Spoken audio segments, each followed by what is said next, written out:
I did an egg experiment to see what liquids would dissolve in eggs, and I thought that only the vinegars and the bleach would do something, but the toilet bowl cleaner and the lemon juice also did something.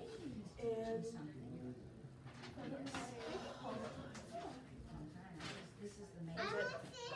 Welcome to the froze zone. What I did is I put ice and a bunch of objects to see which one stayed colder the longest.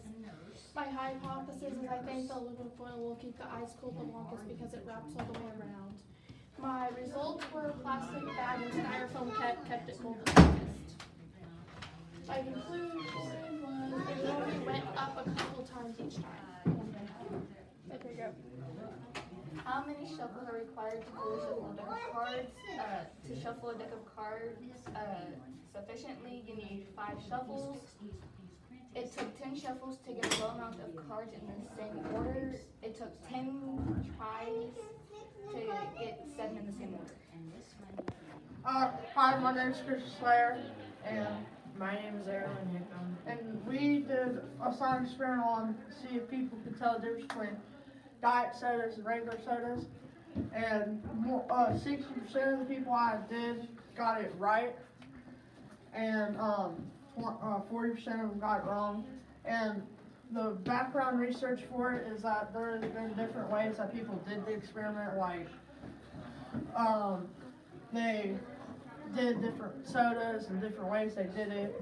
And the question was, can people tell the difference between regular soda and diet?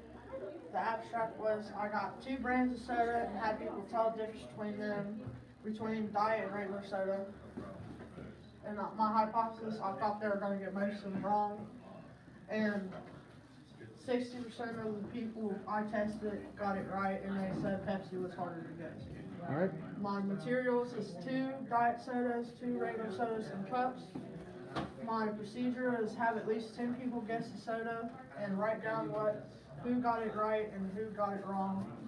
Future directions, I hope to get more time and set it up better and have better ways of doing it and have better supplies. All right.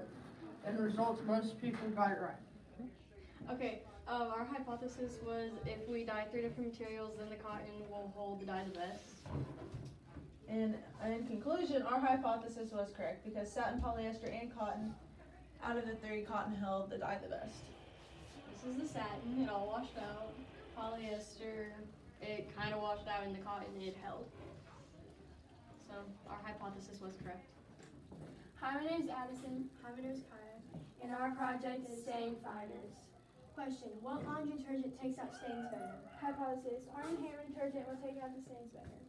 Our hypothesis was wrong. Arm & Hammer was the worst detergent to remove stains, while it was the best.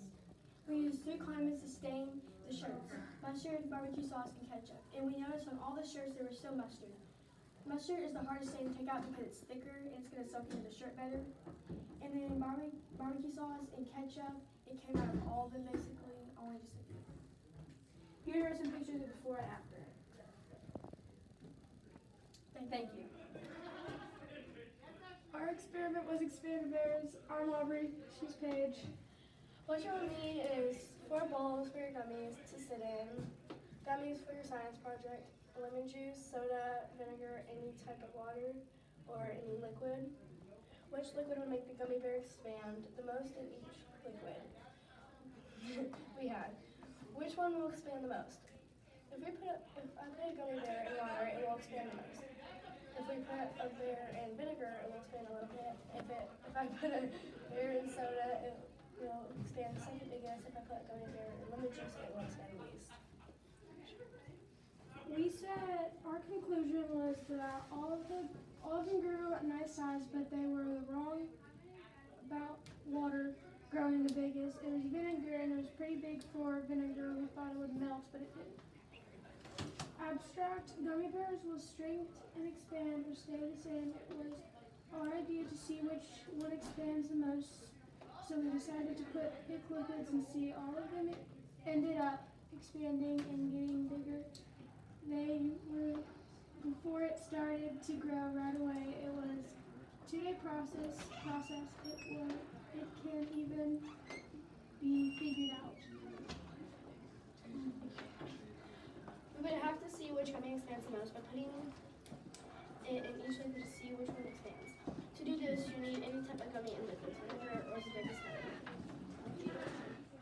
Kyle, and my project was which hand sanitizer is most effective, either foam or gel hand sanitizer. My hypothesis is that the foam would be the best and that the gel would be the worst. And what I did is I let my hands, after I did all my chores outside, like washing eggs and stuff, and I took a black light, took a picture of my hands, and then I put hand sanitizer on, let it set for like a minute, took another picture, and that's pretty much what I did for that. The foam ended up working not that well, and the gel ended up working very well, and my conclusion was not right at all. So. Which paper towel will absorb the most water? I'm Jared. This is Garrison. We took 3 different paper towel brands, Brawny, Great Value, and Sparkle, and tested them in a 10-ounce measuring cup. And then the water they soaked up was how much they absorbed. So in the lead we have Sparkle with 7.8 ounces absorbed. Second, Brawny with 6.9 ounces absorbed. And third, the Great Value brand with 4.2 ounces absorbed. Our hypothesis, if we test each paper towel absorption's talents, then Sparkles will be the best and Great Values will be the worst, and we were spot on with our hypothesis.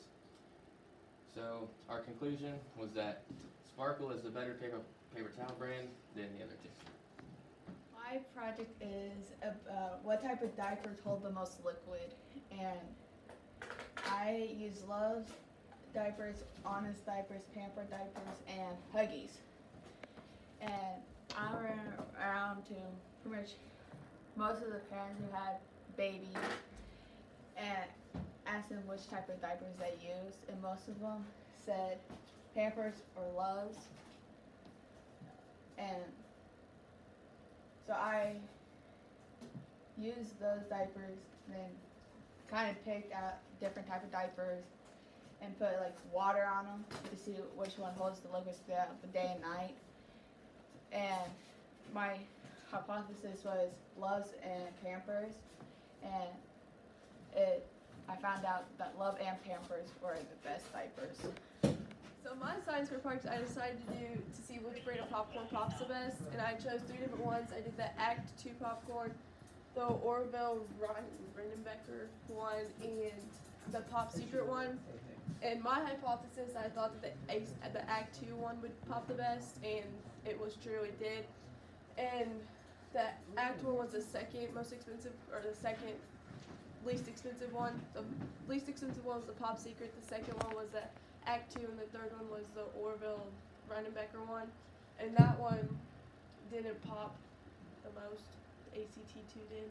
So, in conclusion, my hypothesis was right, that the Act 2 popcorn did pop the most, and it wasn't that expensive.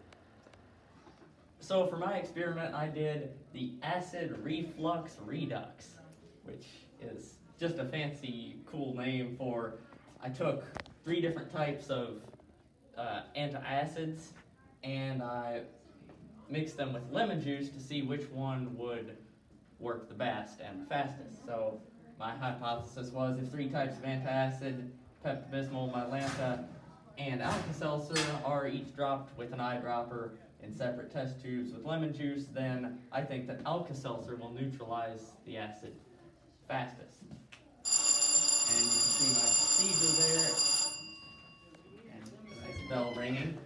And so for the results, I got that test 1 and test 2 were a little bit different. Test 1, I had used less drops, and test 2, I used more, but I think in the end, both times the Alka-Seltzer was a whole lot less drops. So the conclusion is that my hypothesis was correct.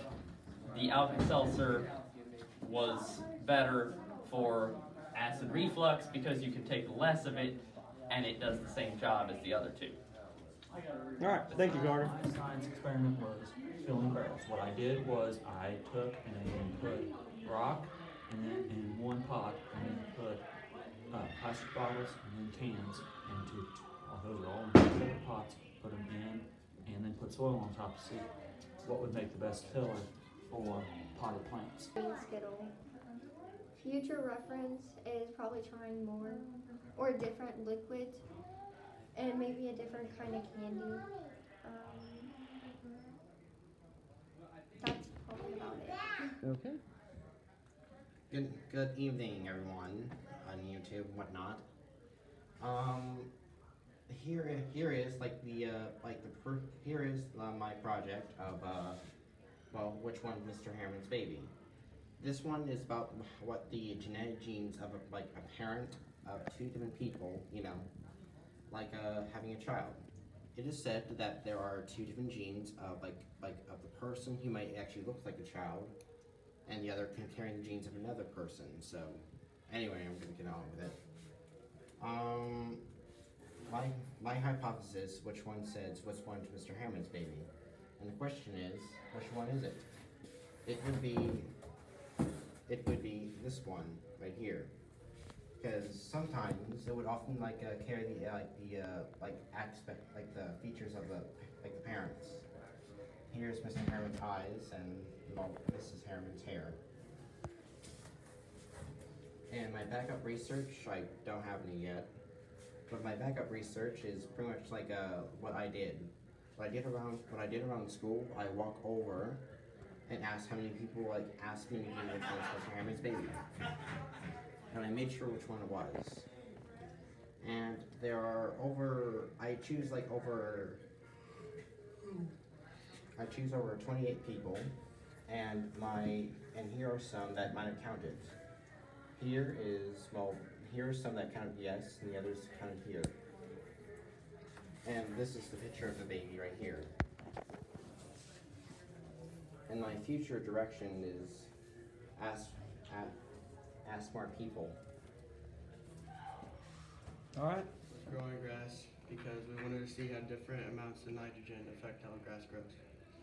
Our hypothesis was that grass with no nitrogen would grow more abundant because the grass with nitrogen would have too much and it'd be excessive and kill the grass. And our conclusion was correct to our hypothesis. The nitrogen did not improve the health of the grass because the nitrogen with too much made the grass die.